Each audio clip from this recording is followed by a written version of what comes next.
wabarakatuh. Halo adik-adik, apa kabar semuanya? Semoga kalian dalam keadaan sehat walafiat. Amin. Selamat datang di video pembelajaran kimia. Baik, bersama saya Anissa Putri dari Program Studi Pendidikan Kimia Universitas Bengkulu. Pada video pembelajaran kali ini, kita akan mempelajari tentang senyawa turunan alkana, di mana sebelumnya kita sudah mempelajari tentang senyawa haloalkana, eter, dan alkohol.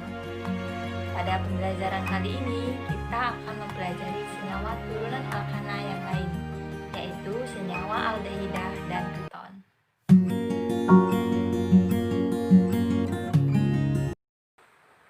Adapun pokok bahasan untuk materi aldehida dan keton, yang pertama yaitu definisi aldehida dan keton. Yang kedua yaitu tata nama eufak dan trivial aldehida dan keton.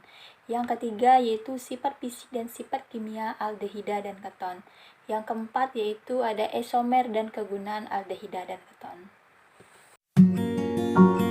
Baiklah, untuk materi aldehida, bagian definisi aldehida dan tata nama eufak aldehida akan disampaikan oleh saya sendiri. Selamat menyaksikan. Baik, yang pertama yaitu ada definisi aldehida. Kalian udah tahu belum apa itu aldehida? Kalau belum tahu, yuk kita perhatikan struktur berikut ini. Kalau kita perhatikan struktur yang ada, khususnya gugus fungsi aldehida. Aldehida ini mengandung gugus karbonil, CO. Dia mengikat atom H. Selain itu, dia juga mengikat R atau alkil. Alkil ini bisa kita ganti dengan atom lain, sehingga dia mempunyai gugus fungsi RCHO. Sebagai contoh yang ada di sampingnya itu ada metanol. Di sini R itu diganti dengan atom H. Dari contoh ini juga kita bisa menentukan rumus molekulnya, di mana kita menghitung jumlah N dan H plus O, sehingga rumusnya menjadi CnH2nO. Jadi, dapat kita simpulkan bahwa aldehida adalah suatu senyawa yang mengandung gugus karbonil CO yang terikat pada satu atau dua atom hidrogen. Aldehida ini disebut juga dengan alkanal dengan rumus umum RCHO. Selain itu, aldehid dan keton saling berisomer gugus fungsi dengan rumus molekul sama, yaitu CnH2nO. Yang kedua yaitu ada tata nama aldehida. Yang pertama ada tata nama eufak. Dalam sistem eufak, penamaan senyawa aldehida diturunkan dari nama senyawa alkana dengan cara mengganti akhiran A menjadi al. Sebagai contoh, ada 3. Yang pertama, metanal, etanal, dan propanal. Semuanya diganti dengan akhiran al. Jadi jelas ya. Nah, untuk aldehida yang mempunyai isomer, penentuan namanya dapat dilakukan dengan memperhatikan langkah-langkah sebagai berikut. Yang pertama yaitu menentukan rantai induk pada senyawa, yaitu rantai terpanjang yang mengandung gugus fungsi aldehida. Pada contoh struktur yang ada, gugus fungsi aldehida terletak di sebelah kanan. Setelah itu, kita tentukan rantai terpanjangnya, apakah dia lurus atau dia ke bawah. Pada contoh ini, rantai terpanjangnya yaitu dari kanan ke bawah. Kemudian, yang kedua, pemberian nomor pada rantai induk, dimulai dari atom karbon pada gugus aldehida. Nah, pada contoh struktur ini, pemberian nomornya kita mulai dari sebelah kanan, karena dia mengandung gugus fungsi aldehida. Ada 6 nomor. Selanjutnya yang ketiga, urutan penamaan senyawa aldehida. Dimulai dari nomor cabang, nama cabang, dan nama rantai induk. Pada contoh struktur ini terdapat dua cabang, yaitu metil, terdapat pada nomor 2 dan 4. Jika nama cabang lebih dari satu namun sejenis, penulisannya digabung dan dinyatakan dengan awalan yang sesuai dengan jumlah cabangnya. Kalau dia mempunyai dua cabang yang sama, maka awalannya di, kalau 3, tri, kalau 4, tetra, dan selanjutnya. Jadi untuk penamaan struktur yang tadi yaitu 2,4 dimetil heksanal. Selanjutnya, jika terdapat cabang yang berbeda, penulisannya diurutkan sesuai abjad. Sebagai contoh struktur berikut ini. Pada struktur tersebut terdapat dua cabang. Pada nomor 2 ada metil dan pada nomor 4 ada etil. Jadi penamaannya diurutkan sesuai abjad, yaitu 4 etil, 2 metil, dengan nama rantai induknya yaitu heksanal. Kemudian yang keempat, posisi gugus fungsi aldehid. Tidak perlu disebutkan karena selalu berada pada atom C nomor 1. Jika kita perhatikan setiap contoh struktur aldehid, semua gugus fungsinya berada di nomor 1. Itulah mengapa gugus fungsinya tidak perlu dituliskan dalam penamaan. Selanjutnya, jika terdapat ikatan rangkap, maka pemberian nomor tetap dimulai dari gugus aldehida, karena gugus fungsi aldehida mempunyai prioritas lebih tinggi daripada ikatan rangkap. Seperti contoh berikut ini. Oke, mungkin itu saja materi yang dapat saya sampaikan. Untuk materi selanjutnya akan dijelaskan oleh rekan saya. Terima kasih. Assalamualaikum warahmatullahi wabarakatuh. Halo semuanya, perkenalkan nama Ibu Rati. Di sini Ibu akan menjelaskan materi selanjutnya mengenai tata nama trivial senyawa aldehid dan sifat fisik dari senyawa aldehid. Nah, kira-kira bagaimana sih penamaan trivial untuk senyawa aldehid tersebut? Langsung saja yuk kita simak penjelasan materi berikut ini. Oke, baiklah kita akan membahas tata nama trivial senyawa aldehid.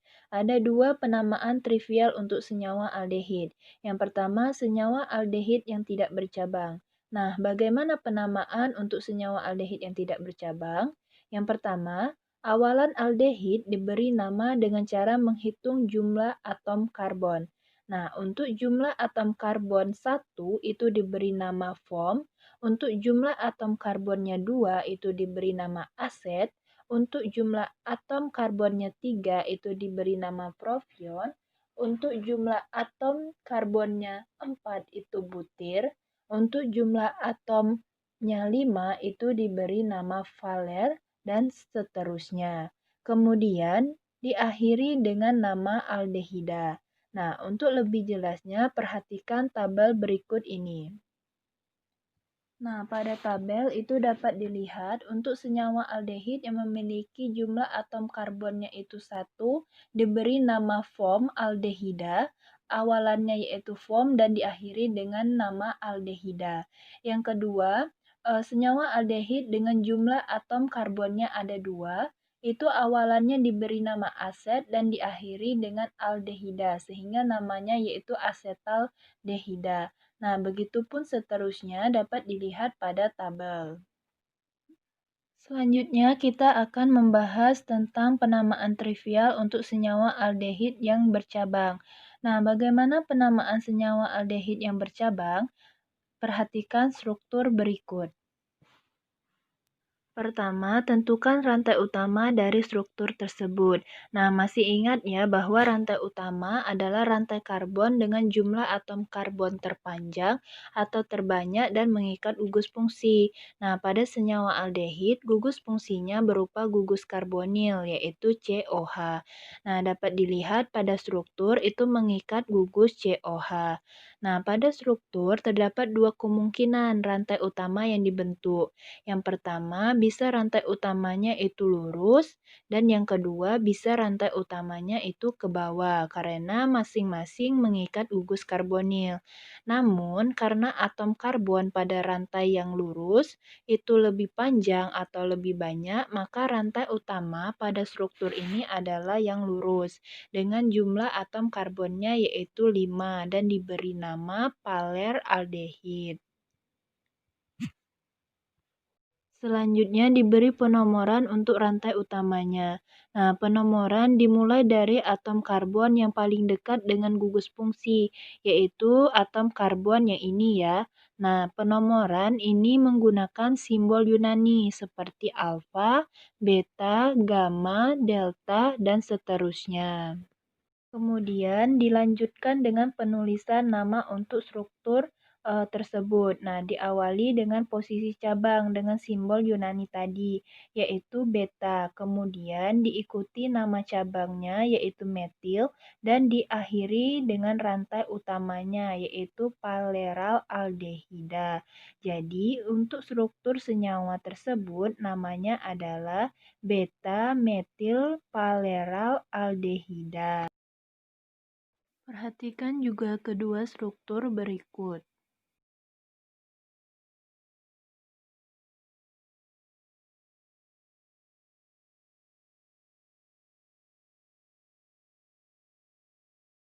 Oke, pembahasan yang kedua yaitu mengenai sifat fisik dari senyawa aldehida.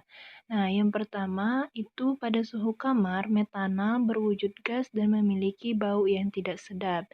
Yang kedua, aldehida mempunyai titik didih dan titik leleh lebih rendah dibandingkan alkohol yang jumlah atom karbonnya sama. Yang ketiga, suku-suku lain berwujud cair dan semakin panjang rantai karbonnya maka baunya semakin harum. Yang keempat, kelarutan aldehida yang memiliki massa molekul relatif rendah dalam air hampir sama dengan kelarutan alkohol, karena aldehida dapat membentuk ikatan hidrogen. Baiklah anak-anak semuanya, itulah pembahasan mengenai tata nama trivial dari senyawa aldehid dan sifat fisik dari senyawa aldehid. Mungkin itu saja yang dapat Ibu sampaikan. Apabila ada kesalahan dalam penyampaian dan kekurangan dalam penyampaian Ibu mohon maaf. Ibu akhiri, wassalamualaikum warahmatullahi wabarakatuh. Selanjutnya, kita akan mempelajari mengenai sifat kimia senyawa aldehid. Yang pertama, oksidasi oleh kalium bikromat dan asam sulfat. Oksidasi aldehid dengan campuran kalium bikromat dan asam sulfat akan menghasilkan asam karboksilat. 2. Oksidasi oleh larutan Fehling. Aldehid dapat mereduksi larutan Fehling menghasilkan endapan merah bata dari senyawa tembaga 1 oksida. Reaksi dapat dilihat pada gambar. Yang ketiga, oksidasi oleh larutan tolens. Aldehid dapat mereduksi larutan tolens menghasilkan cermin perak. Yang keempat, reduksi. Reduksi aldehid oleh seng dan asam klorida akan menghasilkan alkohol primer. Yang kelima, reaksi dengan pereaksi Grignard. Aldehid bereaksi dengan pereaksi Grignard menghasilkan alkohol sekunder. Reaksi dapat dilihat pada gambar. Isomer aldehid. Aldehid tidak mempunyai isomer posisi karena gugus fungsi dari aldehid terletak di ujung rantai C.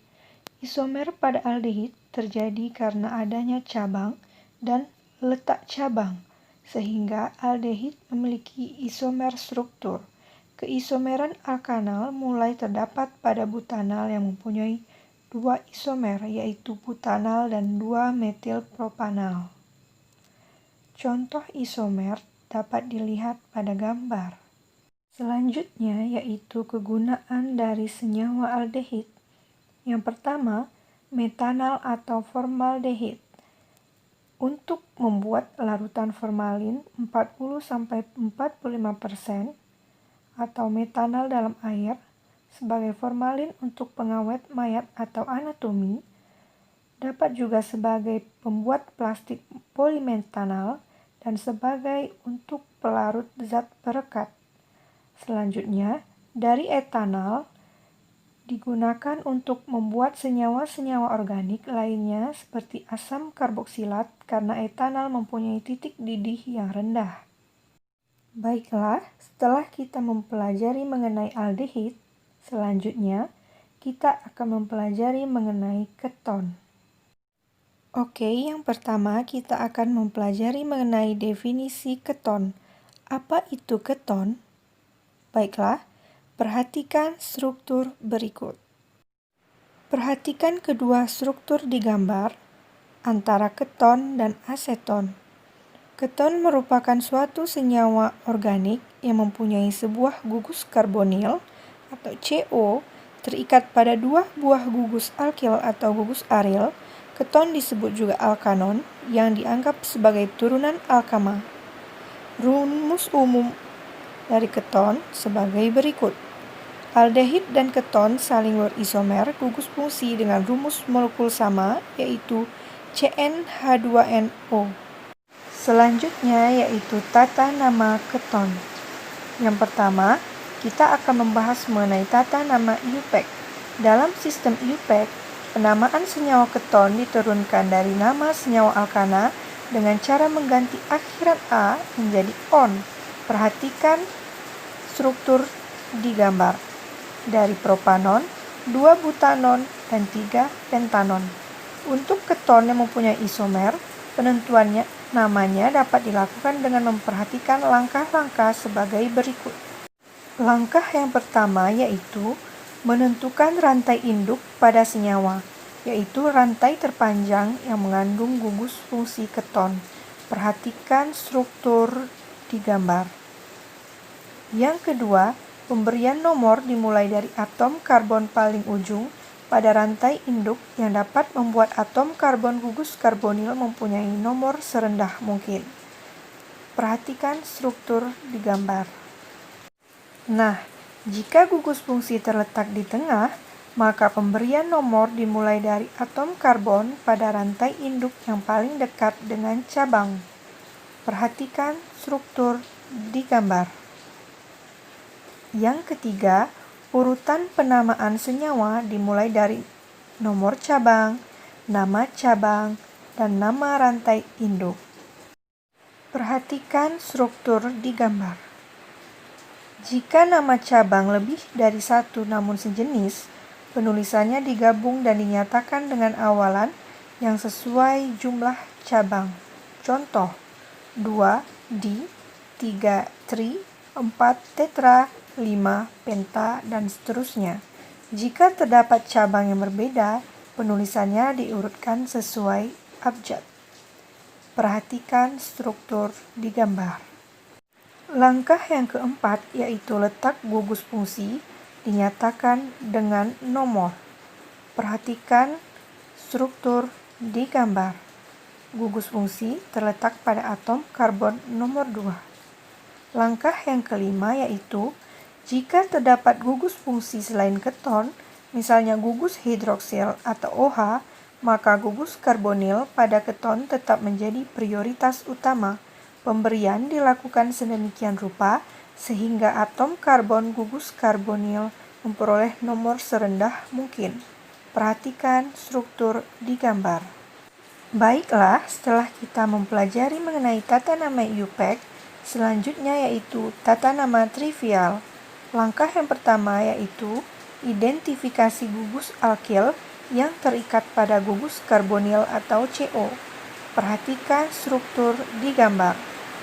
Langkah yang kedua yaitu pemberian nama dimulai dengan menuliskan gugus alkil yang terikat pada atom karbon gugus karbonil sesuai abjad, kemudian diikuti nama keton. Perhatikan struktur di gambar.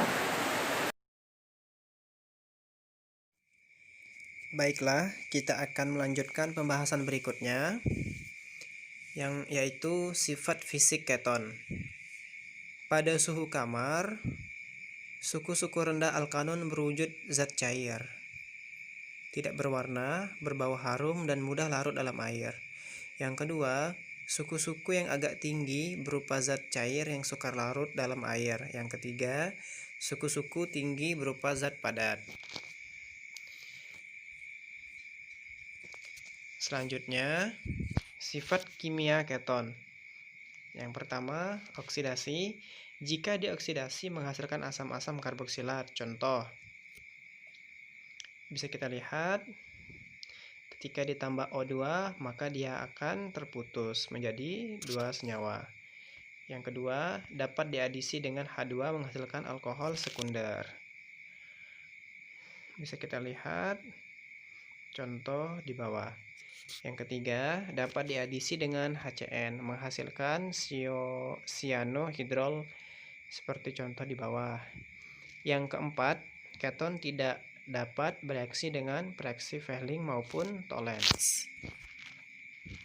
Selanjutnya, isomer keton. Keton dapat berisomer kerangka, posisi, atau fungsi. Yang pertama, isomer kerangka. Isomer kerangka terjadi karena perbedaan kerangka atom karbonnya. Seperti contoh berikut, 2 pentanon menjadi 3 metil 2 butanon, di mana kerangkanya berubah. Bisa kita lihat posisi O di sebelah kiri dan sebelah kanan tetap sama, tetapi posisi CH3 di sebelah kiri dan kanan berbeda. Ini kita sebut dengan isomer kerangka. Selanjutnya, yang kedua, isomer posisi. Isomer posisi terjadi karena perbedaan letak gugus karbonil. Bisa kita lihat 2 pentanon berubah menjadi 3 pentanon, di mana posisi O sebelah kiri berbeda dengan posisi O sebelah kanan, sehingga posisinya berbeda tetapi dia tetap C-nya rantai lurus.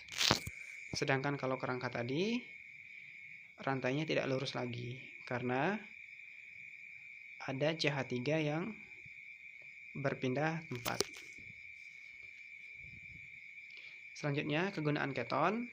Yang pertama, aseton digunakan sebagai pelarut organik. Yang kedua, keton siklik digunakan sebagai bahan untuk membuat parfum. Yang ketiga, aseton digunakan untuk menghilangkan cat kuku. Yang keempat, isobutil metil keton atau hekson digunakan sebagai pelarut nitroselulosa dan getah.